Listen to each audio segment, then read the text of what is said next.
घोट बिला तो का सुनिया तुझी क्वार पैण ने जवा सरदार घोट बिला तो का सुनिया ये क्वार सत को वञा एॾो सुहिणो घोट ला दुनिया में कोन हूंदो अहिड़ो घोट वाह वाह पियो लॻे ख़ूबसूरत अरे ॻाल्हि त ॿुधो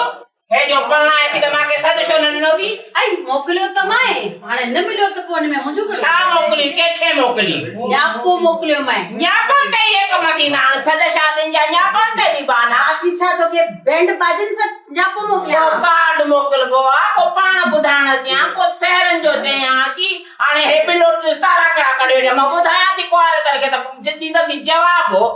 वो घोट सुहिणो लॻे पियो न हा ॾाढो सुहिणो थो लॻे ॾाढो लाइस भला ईअं त आवाज़ सुहिणो थो लॻे पर छा मां हिन मोबाइल जे ड्रम जी मां नज़र लाहियां छोकिरी त सुठी आहे मां फोटो ॾिठो त मां हा छोकिरी त असांजो घटि कोन्हे हाणे अहिड़ी ॻाल्हि त न करे मां हाणे मोबाइल जो ड्रम आहियां हे त पलाल जी ट्रक थी अचे हाणे चर्चा बि हणे थो वागूं भाई ॻाल्हि त ॾिस हिकु त मूंखे सॾु ॾिनो तूं ॿुधायां की मांखे व्हाट्सएप कयो जो हुयो कयो त हुयो मां त घणो चवंदो त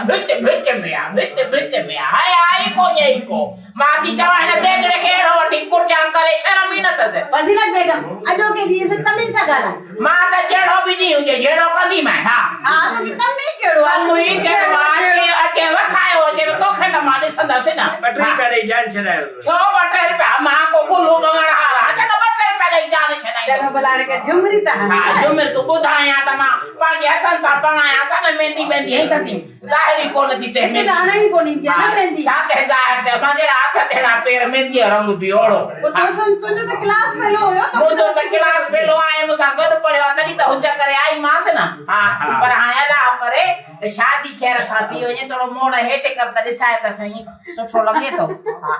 उहो ई सुहिणो आहे हा मड़ेस त सही ॼण धाणनि में मिलो वेठो आहे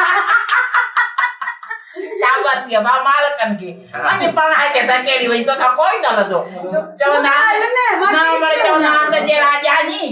तेरो घोट मां के नाइन मोचड़ा खाइणा नहीं न कर फजीलत प्लीज खुदा जे वास्ते अच न हली वई छे तो के तुंजी क्लास फेलो चङो थियो हली वई यार भलो किन करे अकेले बैठो हुजे